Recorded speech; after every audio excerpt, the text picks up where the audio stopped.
Professor Jean-Michel Lafleur is a research professor at the University of Liège and the Deputy Director of its Center for Ethnic and Migration Studies. He is also a research associate with Belgium's National Science Foundation. He currently holds a starting grant from the European Research Council to work on the project entitled Migration and Transnational Social Protection in Post-Crisis Europe. Is everything okay? Correct. Thank you very much for accepting our invitation and to come here to talk us about your project, EU Migrations and the Welfare State Control or Protection, that you're going to present this afternoon. You are here today exactly in the context of the 10-year conference of the Immigration Observatory. But before deepening on this subject, we would like to know a little bit more about your professional background and how you gain interest in the subject of migrations.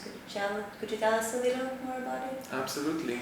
So I hold a PhD in political science and sociology from Sciences Po in Paris and the University of Liège in Belgium.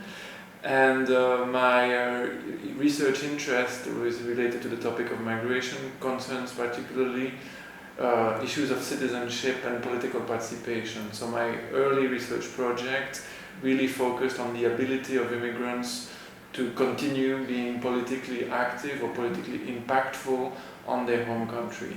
So in particular, I focused on questions of what we call external voting, that is the right to vote of immigrants in the election of their home country, and try to demonstrate why states are implementing such type of policies all over the world, and what is the impact of that kind of policies on the electoral results and on the policies and politics of those countries. Okay, so you talked about the political participation of immigrant communities, but that's a topic that divides many people. There's not a consensus. Do you have any position on whether immigrants should have the right to vote or not? I think it's in the interest of democratic societies to be as inclusive as possible and to make sure that people who live in a country, who very frequently also work and or study or seek protection in a country, actually do have a say on the way the country in which they live are running. Now, it's not unreasonable to ask for conditions to access these voting rights, because of course we cannot imagine a situation in which tourists who come for a few weeks to another country would have a say in those politics, but we need to find ways, and many or several European countries have found intermediary solutions in which after X amount of years of residence in a country and respecting some criteria, people are invited to vote. And I think this really helps for a sense of belonging of the immigrants in the local communities in which they live, and I think it also helps local governments to take policies that are more reflective of the composition of the population. Okay, thank you. And after now you're studying, you're holding a grant for the Migration and Transnational Social Protection in Post-Crisis Europe.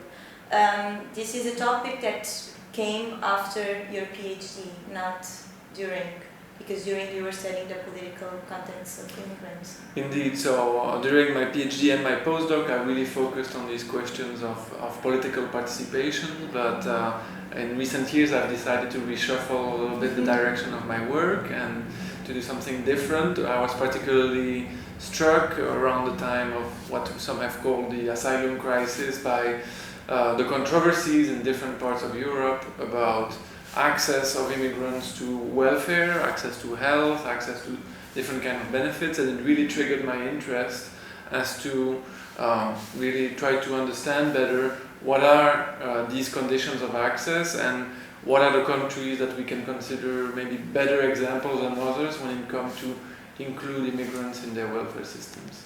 Okay. So this new project of yours, it focuses especially on the access of immigrants to social protection and the role of sending states in this area. Are there any data or conclusions that you can share with us?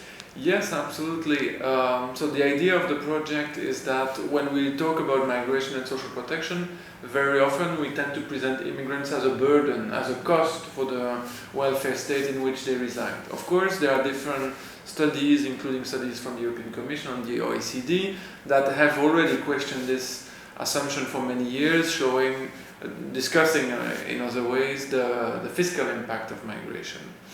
But one thing that was missing, we perceived with our project, was that we tend also to see immigrants as beneficiaries of protection, of social protection or welfare, only from the country in which they reside, when in fact, in many cases, they have histories of contribution, social contribution in different countries. It can be a previous country of residence, or it can be the country of origin, or the same country of origin might have specific policies to help the citizens living abroad, but all these policies are kind of under the radar because of our focus on the so-called cost of migration for receiving welfare state. So we've really looked into that, and we've really identified a series of interesting results, namely that states that maybe on the first sight might be very active with regard to their citizens abroad because maybe they have special institutions to deal with this population, or they have extensive voting rights for these populations, are not necessarily those who are most protective in terms of social protection for their citizens abroad. And part of the reason for that is that protecting citizens abroad is not necessarily a diaspora policy. It's not necessarily a policy that states develop with the idea of protecting citizens abroad. Actually, states might be protecting the citizens abroad without even realizing, simply because they've designed their welfare states in a way that makes residence in the country not necessarily such a crucial criteria to access those benefits as compared to other countries. So, without spoiling the presentation for this afternoon, could you tell us a little bit more about this point that you talk about control or protection when talking about EU migrants in the welfare state? Absolutely. So, when we started the project, we were struck by a new practice that was implemented in different parts of Europe, or rather, I should say, a policy, which consisted in removing the residence permit of EU citizens who make use of welfare entitlement in the country in which they reside. Particularly in the country in which I work, Belgium.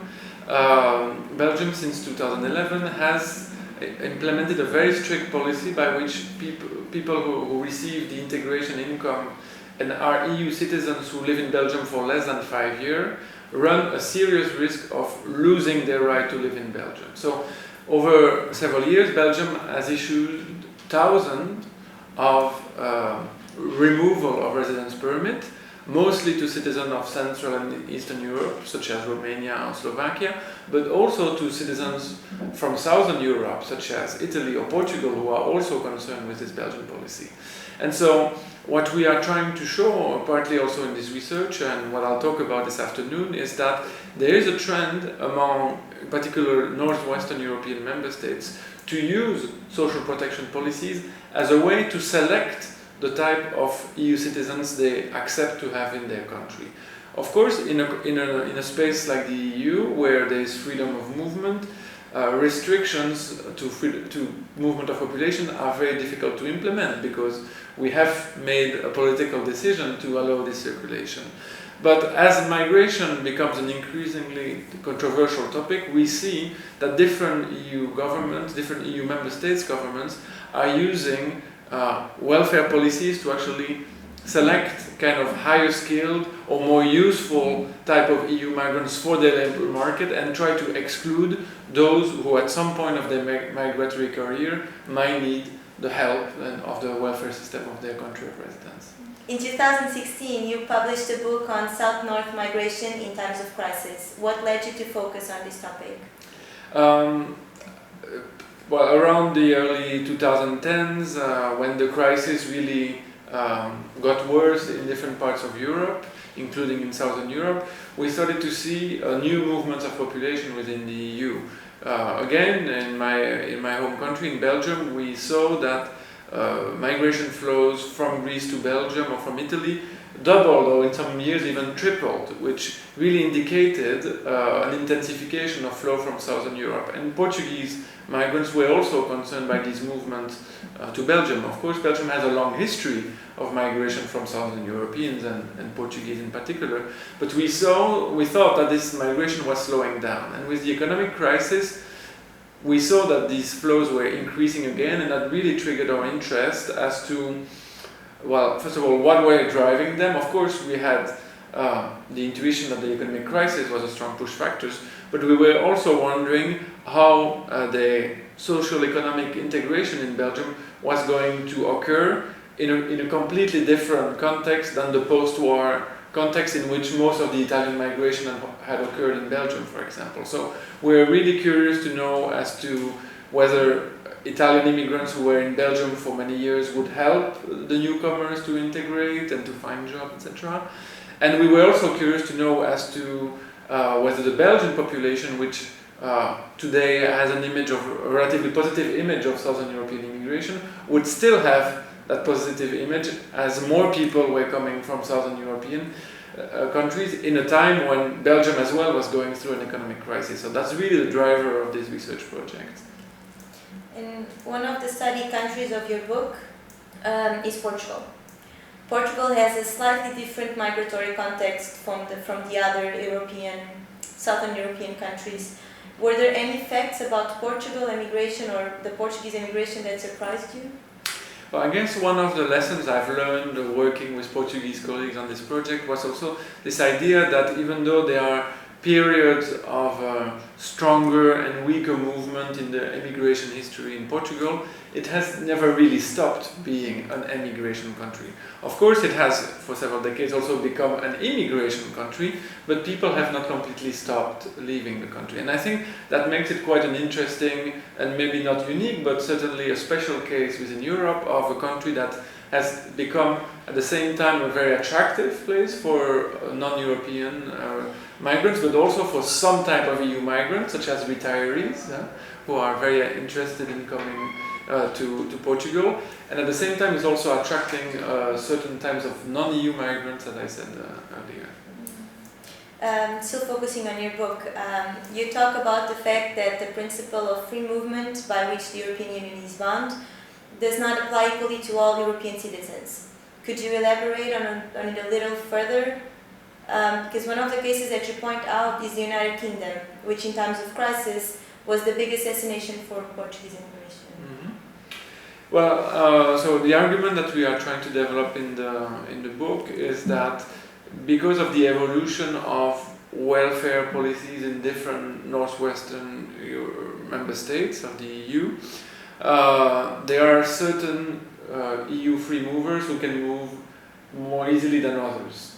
The mobility of people in situations of retirement or mobility of people who are students is usually not very contentious, not very controversial across Europe. But on the contrary, the mobility, especially when it's temporary, short-term mobility of people who are maybe lower skilled migrants, or people who come to occupy jobs in which there is high competition in the labor market, we perceive that this sometimes creates tensions or resentment among the local population.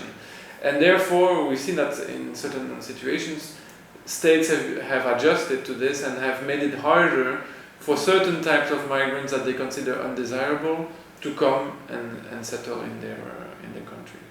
Thank you. Is there anything else that you would like to address or talk to us about? No, thank you very much for your invitation, and I look forward to a great discussion this afternoon. So thank you very much for your interview and for your work and for being here with us to celebrate this 10-year anniversary. Thank you. Thank you.